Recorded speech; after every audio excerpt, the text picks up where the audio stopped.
अस्सलाम वालेकुम dear students, myself Asad Ali Bajwa. बच्चे, आज का जो हमारा एफएससी पार्ट 2 का टॉपिक है जिससे रिलेटेड हमने क्वेश्चंस करने हैं वो है लिमिट्स से रिलेटेड। तो कल आपने एक्सरसाइज 1.3 स्टार्ट की थी और एक्सरसाइज 1.3 की कल हमने क्वेश्चन नंबर 1 कंप्लीट कर लिया था और क्वेश्चन नंबर 2 के पहले 4 पार्ट्स सॉल्व आउट किए थे। और क्वेश्चन नंबर 1 में हमने थ्योरम्स ऑफ लिमिट्स को यूज़ किया था और क्वेश्चन नंबर 2 में हमने अलजेब्राइक तकनीक्स जो हैं अलजेब्राइक तकनीक्स को यूज़ किया था। तो आज हमने क्वेश्चन नंबर 2 जो है उसका 5वां पार्ट स्टार्ट करना था, लेकिन 5वां पार्ट आप खुद सॉल्व आउट करें, ईजी हो जाएगा। पार्ट नंबर इसका 6 देखें। पार्ट नंबर 6 क्या है? Limit x approaches to 4 two x square minus 32 divided by x cube minus 4x square. क्या हमने बच्चे वैल्यूएट करना है कि लिमिट x अप्रोच कर रहा है 4 को two x square minus 32 divided by के x cube minus 4x square, इसको हमने इवेल्यूएट करना है। तो चूंकि हमें ये बताया गया स्टेटमेंट में कि हमने इसमें अलजेब्राइक तकनीक्स को यूज़ करना है, तो हम अलजेब्राइक तकनीक्स को ही यूज़ करेंगे। तो देखिए बच्चे, यहाँ पे इन दोनों वैल्यू में से कॉमन क्या आ सकता है? 2 कॉमन आ सकता है। तो 2 को हमने कॉमन ले लिया, यहाँ पे क्या आ गया एक्स स्केयर और यहाँ पे क्या आ जाएगा माइनस 16 डिवाइडेड बाई इन दोनों वैल्यू में से कॉमन देखें तो क्या आएगा? एक्स स्केयर कॉमन आएगा और यहाँ पे क्या बच गया x और यहाँ पे क्या आ गया माइनस 4 आ जाएगा। अब उसके बाद देखें स्टूडेंट्स कि ये जो एक्स स्केयर माइनस 16 है तो इसको हम क्या लिख सकते हैं? एक्स स्केयर माइनस 4 का स्केयर, क्योंकि 16 किसके इक्वल होगा? 4 के स्केयर के। तो फिर उसके बाद हम फार्मूला यूज़ करेंगे a square minus b square, जो कि इक्वल होता है a plus b and a minus b के। तो उसके अकॉर्डिंग हमने क्या लिख लिया? इस वैल्यू को हमने लिख लिया x plus 4 x minus 4 divided by x square into x minus 4। अब उसके बाद x माइनस 4 से कैंसिल आउट हो जाएगा, तो बाकी क्या वैल्यू बचेगी? 2 into x plus 4 divided by x square. अब उसके बाद हमने लिमिट अप्लाई कर दी कि जहाँ जहाँ पे x है, x किसको अप्रोच कर रहा है? 4 को। तो जहाँ जहाँ पे x है वहाँ पे बच्चे क्या आ जाएगा? 4 आ जाएगा।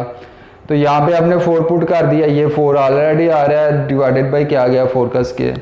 4 प्लस 4 करें तो क्या आएगा? 8 आएगा। 8 को 2 से मल्टीप्लाई करवाया तो क्या आ गया? 16 डिवाइडेड बाई क्या आएगा? 4 का स्केयर लिया हमने तो क्या आएगा? 16। तो 16 डिवाइडेड बाई 16 करें तो क्या आ जाएगा? आंसर का क्या आएगा? 1 आएगा। अब उसके बाद देखें हमारे पास पार्ट नंबर है 8। पार्ट नंबर 7 से रिलेटेड ही पार्ट नंबर 8 है।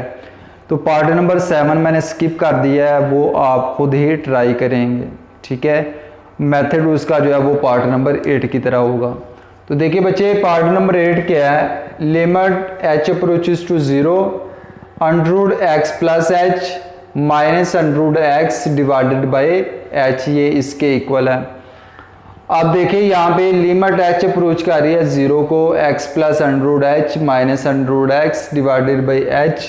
तो इसको हमने बच्चे रैशनलाइज करवा लिया है, और रैशनलाइज आप नोमिनेटर के हिसाब से भी करवा सकते हैं और डिनोमिनेटर के हिसाब से भी करवा सकते हैं।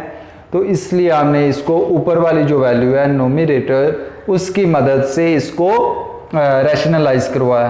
तो यहाँ पे रैशनलाइज करवाने का क्या मतलब है कि दरमियान में अगर माइनस का साइन है तो इधर हमने प्लस करके उससे मल्टीप्लाई भी करवा दिया और उससे डिवाइड भी करवा दिया। अब उसके बाद देखिएगा कि ऊपर वाली वैल्यू ऊपर वाली से मल्टीप्लाई होगी और नीचे वाली से मल्टीप्लाई होगी। और यहाँ पे ये वैल्यू भी सेम है, ये भी सेम है, सिर्फ फर्क इनमें क्या है कि इधर माइनस आ रहा है और इधर क्या आ रहा है? प्लस आ रहा है। तो कौन सा फार्मूला यूज होगा? यहाँ पे a minus b and a plus b वाला, जो कि a इक्वल होता है a square minus b square के। तो यहाँ पे क्या आ जाएगा? x plus h under root whole का square minus under root x whole का स्केयर डिवाइडेड बाई h, इससे मल्टीप्लाई होकर ये वैल्यू आ जाएगी। अब ये अंडरूट के साथ स्केयर कैंसिल हो गया, यहाँ से भी इसका स्केयर कैंसिल हो गया। यहाँ पे क्या आ गया? x प्लस एच माइनस क्या आ गया? x divided by h into x plus h under root plus under root x आ जाएगा। अब उसके बाद देखिएगा स्टूडेंट्स कि ये x प्लस का और ये माइनस का कैंसिल आउट हो गया, ऑल राइट। उसके बाद h डिवाइडेड बाई ये वैल्यू बच जाएगी हमारे पास और h के साथ कैंसिल हो गया, ऑल राइट।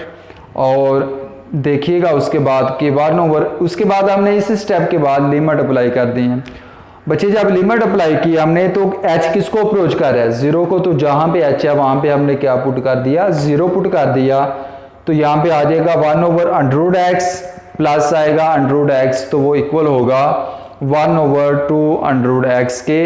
ये इसके पार्ट नंबर 8 का आंसर आ गया। अब उसके बाद देखिएगा इसका जो लास्ट वाला पार्ट है, पार्ट नंबर 9, उसकी स्टेटमेंट चेक कीजिएगा कि limit x approaches to a x की पावर n माइनस a की power n divided by x की पावर m माइनस a की पावर m, इसको हमने इवेल्युएट करना है। तो देखिएगा स्टूडेंट्स यहाँ पे कि लिमिट x अप्रोच कर रही है a को, किसको अप्रोच कर रही है, a को। तो यहाँ से हमने इस वैल्यू से x माइनस a को कॉमन ले लिया। क्या किया हमने, x माइनस a को कॉमन ले लिया है। तो अगर हमने x माइनस a को कॉमन लिया है तो यहाँ पे क्या आ जाएगा, x की पावर n माइनस 1, क्योंकि एक x को इस वैल्यू में से हमने कॉमन ले लिया है तो इसकी पावर में से क्या होगा, एक जो पावर है वो कम हो जाएगी। इसी तरह होगा कि जैसे कि अगर हमारे पास आ रहा हो x के प्लस x आ रहा हो, तो यहाँ से अगर हम x कॉमन लें तो बाकी क्या वैल्यू बचती है, x प्लस 1, मीन्स के इसमें से अगर हमने x को कॉमन लिया तो इसकी पावर में से एक कम हो गया। तो सेम लाइक अगर यहाँ पे हमने x माइनस a को कॉमन ले लिया तो यहाँ पे x की पावर में एक कम हो जाएगा, प्लस क्या आ जाएगा, फिर x की पावर में से एक और कम होगा और a की पावर a साथ में आएगा, प्लस x की पावर n माइनस 3 साथ में a स्क्वायर आएगा, प्लस 1, और लास्ट पे क्या आ जाएगा कि a भी हमने यहाँ से कॉमन लिया है तो इसलिए a की पावर में से भी एक कम हो जाएगा। अब आपके माइंड में आ रहा होगा कि सर कॉमन किस तरह से, किस मेथड से लिया हमने। तो अगर आप इस वैल्यू को इस सारी वैल्यू से मल्टीप्लाई करवाएं तो आपके पास दोबारा से यही फंक्शन बनेगा। ठीक है, क्या बनेगा फंक्शन, यही हमारे पास फंक्शन इसका बन जाएगा। अब उसके बाद सेम इसी तरह से हमने नीचे वाली वैल्यू में से भी x माइनस a को कॉमन लिया है, तो बाकी फैक्टर क्या आएगा कि जहाँ पे n आ रहा था ऊपर वाली वैल्यू में, नीचे वाली वैल्यू में वहाँ पे m आ जाएगा, यही इसमें फ़र्क होगा। अब उसके बाद देखिएगा स्टूडेंट्स कि x माइनस a के साथ कैंसिल आउट हो जाएगा, तो बाकी हमारे पास ये वैल्यू बच जाएगी, ये बच जाएगी। तो इस वैल्यू पे हमने डायरेक्टली लिमिट्स अप्लाई कर दी हैं कि जहाँ x किसको अप्रोच कर रहा है, a को अप्रोच कर रहा है, तो जहाँ पे बच्चे x आ रहा है वहाँ पे हम क्या पुट कर देंगे, a पुट करेंगे। तो यहाँ पे क्या आ गया, a की पावर n माइनस 1, यहाँ पे a की पावर n माइनस 2 साथ में a आ गया, यहाँ पे a की पावर n माइनस 3 साथ में a स्क्वायर आ गया, प्लस 1, और लास्ट पे क्या आ गया, a की पावर n माइनस 1 के जहाँ पे x है सिर्फ हमने x को ही a के साथ रिप्लेस करना है, बाकी वैल्यूज सेम आएगी। नीचे भी हम इसी तरह लिमिट अप्लाई करेंगे। अब उसके बाद देखिएगा स्टूडेंट्स कि ये वैल्यूज हमारे पास बन गई, और ये जब बेसिस सेम हो, आपको पता होगा कि जब बेसिस सेम हो तो पावरें क्या होती हैं, ऐड हो जाती हैं। तो जब ये तो a की पावर n माइनस 1 वैसे आ जाएगा, जब a की पावर यहाँ पे क्या आ रही है 1, जिसकी कुछ भी पावर ना हो उसकी पावर 1 होती है, तो जब ये 1 इस पावर में ऐड होगा तो यहाँ पे भी a की पावर n माइनस 2 आएगी। जब ये 2 इस पावर में ऐड होगा तो a की पावर n माइनस 1 ही आएगा, और सो ऑन। सेम लाइक नीचे भी ऐसे ही होगा, सेम स्टेप। अब उसके बाद देखिएगा कि इस सारी वैल्यू को हमने इकट्ठा करके कंबाइन करके n इंटू a की पावर n माइनस 1 लिखा है। ये किस तरह से लिखे हैं देखिएगा स्टूडेंट्स, अगर हमारे पास x प्लस एक्स हो तो इक्वल होता है 2x के, x प्लस एक्स हो तो इक्वल होता है 3x के, और अगर x प्लस एक्स मतलब कि x ऐड हो जाए n टाइम्स तक, ठीक है, n टर्म्स तक ऐड हो तो उसको हम यहाँ पे फिर क्या लिखेंगे, nx लिखेंगे। तो सेम लाइक यहाँ पे a की पावर n माइनस 1 ये n टाइम्स तक जा रहा है, कहाँ तक जा रहा है, n टाइम्स तक। तो इसलिए हमने इसको क्लोज करके कंबाइन करके n इंटू ए की पावर n माइनस 1 लिख लिया, और नीचे वाली टर्म्स m टाइम्स तक जा रही हैं तो उसको हमने m इंटू ए की पावर m माइनस 1 लिख लिया। अब उसके बाद देखिएगा स्टूडेंट्स के ये n ओवर m वैसे सेम आ जाएंगे, ठीक है। और यहाँ पे क्या आ गया, a की पावर n माइनस 1, ये m बेसिस सेम हो तो पावर ऐड होती हैं, तो ये m नीचे प्लस के ऊपर जाएगा तो माइनस होगा, और ये माइनस है तो ऊपर जाके +1 हो जाएगा। ये +1 और -1 कैंसिल आउट हो गए, तो इसका फाइनल आंसर क्या आ जाएगा, n ओवर m इंटू ए की पावर n माइनस m।